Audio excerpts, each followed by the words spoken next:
quelques chiffres. 7 ans de fonctionnement en Guyane, 5 ans de fonctionnement de Djibouti. Au total, on a rentré dans le système 10 000 cas cliniques avec 25 000 personnes qui ont été mises sous surveillance. Sur de l'eau militaire, c'est raisonnable. Sur cette période, on a eu 200 alarmes, donc passées en phase rouge.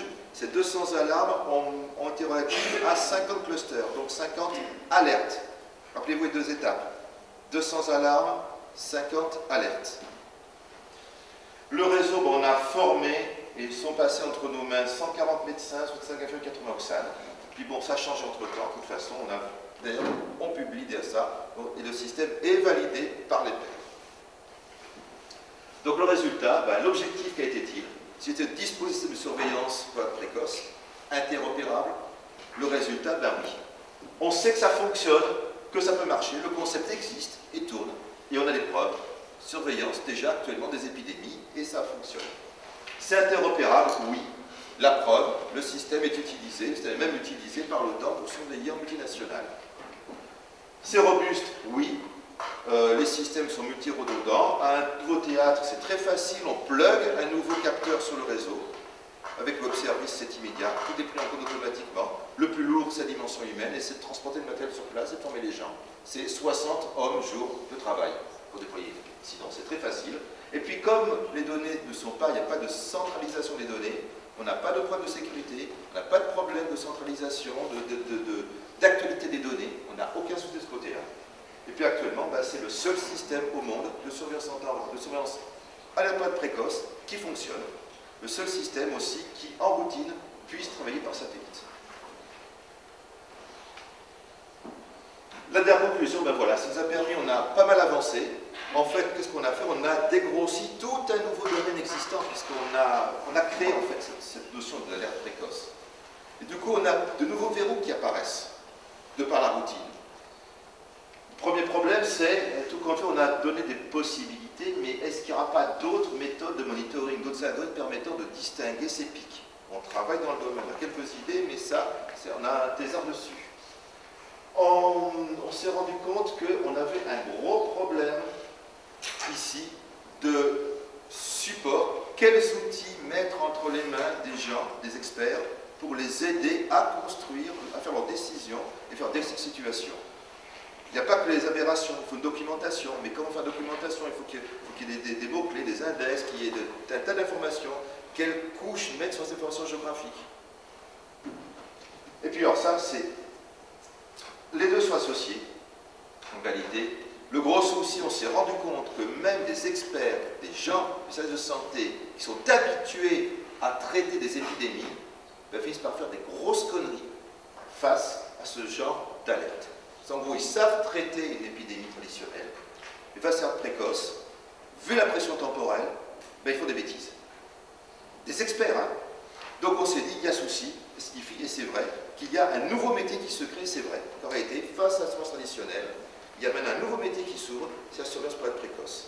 Et on travaille sur ce concept, on travaille sur ce que ça représente. Et pour cela, en réalité, qu'est-ce que l'on fait? On est en train d'essayer de monter un simulateur, de façon à pouvoir observer la façon dont les gens travaillent face à une suspicion d'épidémie en introduisant des scénarios. J'ai fait ça en grande dimension au Kosovo l'année dernière, en injectant une épidémie dans le détachement, fictivement, les médecins, dans le détachement polonais, de voir comment les gens au niveau de Munich réagissent. C'est pas triste, je vous assure. Il y a pas mal d'expériences qui sont derrière, et en fait, on a ouvert une porte avec derrière un couloir gigantesque. Voilà, je vous remercie. Je vais vous passer 4 minutes, désolé. Ah non, c'est bon, je te laisse parce que je vais en meeting. Allez. Ça va très très vite. Pour ceux qui ne vont pas en génomique. Tellement énorme. Est-ce qu'il y a des questions? C'est super. Et donc ça rafraîchit toutes les 20 minutes. En revanche, les chiffres, c'est les chiffres quotidiens qui sont comparés? Non, à tout moment. Mais comment vous faites un moyen au fil des consultations, au fil des dossiers. En gros, le médecin consulte, il voit son patient, et puis il met le dossier sur le serveur théâtre d'opération. Et dès que ça sur le théâtre d'opération, il met accessible. Et mon système va aller chercher l'information. Quand il relance son traitement, Dans l'ensemble de traitement, il va interroger le serveur, et du coup, il va trouver ce nouveau dossier qu'il prend en compte. Quand vous dites que ça augmente par rapport à quoi? Alors, on a utilisé pour l'instant 3 techniques. EWMA, QSUM et CPEG. CPEG, ça correspond à ce que vous faites, c'est-à-dire un Z-score. On compare l'observé à du théorique. Du théorique pour la même période temporelle pour maîtriser tonalité. Sachant que notre théorique, ce n'est pas historique. On a construit un théorique en ne gardant que la variation saisonnière et en virant les épidémies de façon à pouvoir identifier l'épidémie. Parce que vous intégrez l'épidémie dans l'historique, votre système sera aveugle. Tout ce qu'il va pas vous dire, c'est que mon système est, oui, il dira, c'est pareil que d'habitude, mais pas que d'habitude, c'est une épidémie, non. Donc il ne passera pas au rouge, il restera au vert. Parce que c'est inhabituel. Avec d'autres méthodes telles que le QSUM, par contre, c'est les sommes cumulées, c'est-à-dire que le système a une autorégression, autocorrélation, et on regarde, on fait du cumul par rapport à l'autocorrélation. À ce moment-là, ça peut même tenir compte des croissances lentes. Et le EWMA, c'est toujours un contrôle chart, c'est en gros une moyenne qui est lissée exponentiellement en fonction de l'autorité du signal. Mais dans tous les cas, de toute façon, moi je suis formel, je ne veux utiliser que des cartes de contrôle. Il n'y a que ça qui marche, c'est un mécanisme de surveillance industrielle, c'est totalement pas pareil, donc j'utilise les mêmes outils. Et je n'utilise que des cartes de contrôle. Et tout algorithme que j'utiliserai, un algorithme qui sera représenté après sous de cartes de contrôle.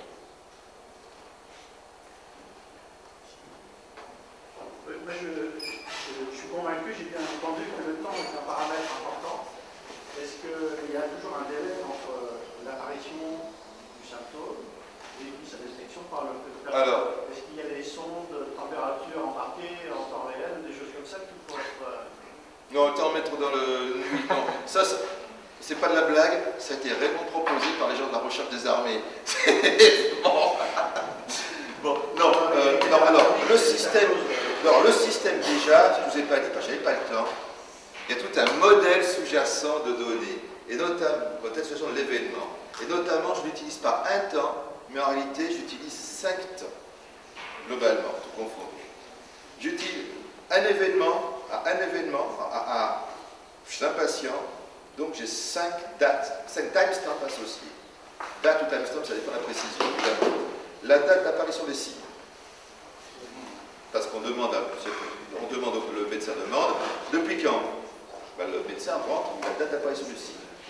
J'ai la date de consultation, qui peut être différente de la date de remplissage de la fiche, qui est aussi présente, qui est prise automatiquement. Parce qu'on ne sait jamais ce qui peut se passer. On a eu parfois des petites surprises. La date de temps de transmission de la fiche. Rappelez-vous qu'on fonctionne en asynchrone, c'est-à-dire que le médecin a son portable, et à un moment donné, il dit « je transmets ». Alors, il peut être soit connecté en direct, par satellite, ça peut exister, mais aussi il peut en fait être dans son coin, il n'a pas les moyens de brancher son satellite, ben, il rentre sur sa matinée, c'est 3-4 cas, il a un trou à 11h du matin, donc il a commencé à 7h, à 11h il a un trou, à 11h il met son satellite, il transmet ses cas, il récupère sa messagerie, il récupère tout ce qui est associé, et puis du coup c'est sur le serveur. Donc j'ai quand même une date de transmission qui est associée. Puis une 5e pour des besoins de cohérence, qui a date de modification de la fiche des informations, parce que les gens peuvent se mettre à corriger des données. Donc vous voyez, il y a quand même la notion d'apparition des signes, et la notion de date de consultation qui est différente. Ne serait-ce au moins que ça. Comment vous gérez l'apparition de nouveaux signes, généralisation? Alors, si c'est un... Alors, il y a l'identité, donc il y a un chaînage qui est derrière. Et il y a un niveau de collision qu'on utilise. Donc ça, ce problème-là, il est éjecté par ce biais-là. Mais ce qu'on demande comme consigne aux gens, c'est à ce moment-là de garder, si c'est la même consultation, bon ça va, si c'est une autre, soit elle est virée, soit si c'est quelque chose de totalement différent.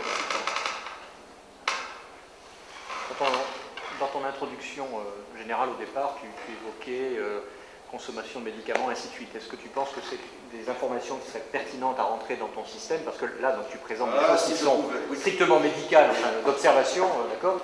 Mais est-ce que, comme tu le disais, est-ce que surveiller par le biais des pharmacies, moi je connais rien, mais en fait des pharmacies d'unité ou autres, surveiller ce qui sort comme, je sais pas quoi, comme antibiotique, comme antipyrétique, comme antalgique? Ça correspond à une mission. De toute façon, la dispensateur de médicaments sur théâtre d'opération, ce sera l'infirmerie. Donc, de toute façon, c'est la même personne. C'est passant par une consultation. Oui, oui, mais l'information est différente, même si c'est maintenant, on ne sera pas côté civil, notamment, parce que ça, côté militaire, évidemment, moi, je m'intéresse à transplanter ça côté civil. Et ça marche à New York en particulier.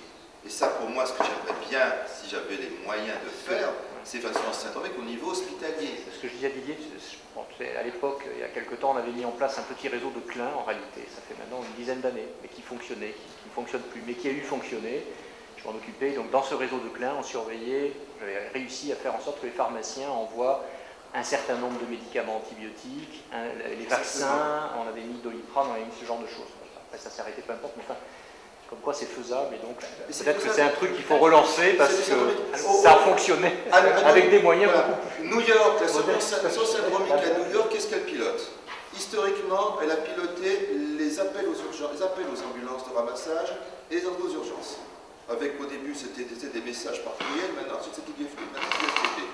Mais en gros, qu'est-ce qu'il monitore? Il monitore 4 choses actuellement à New York, de façon soit sentinelle, soit exhaustive. C'est les accueils d'urgence, le ramassage, l'appel aux ambulances, pour préciser exactement, avec une qualification du type d'appel de ramassage, l'absentéisme scolaire et la consommation pharmaceutique, la vente au contrôle. Voilà.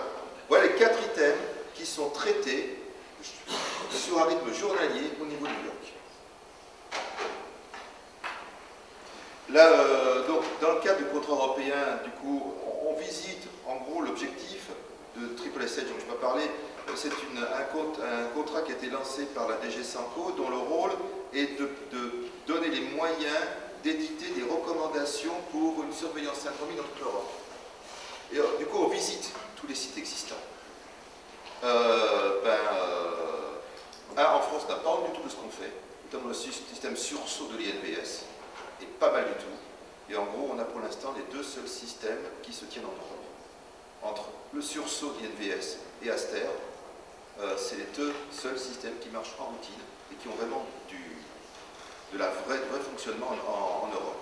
Par contre, Aster est actuellement au monde le seul système dans lequel vous avez cette matrice à 10 minutes. La matrice de l'alarme à 10 minutes. Avec une matrice comme ça. Et sursaut, ça servait quoi? Sursaut, alors sursaut, c'est la convergence de maintenant 3 origines de données, la preuve dans 4 difficultés. À la base, c'est l'entrée des urgences des hôpitaux. C'est le système au secours. Deuxième source d'information, c'est SOS médecins.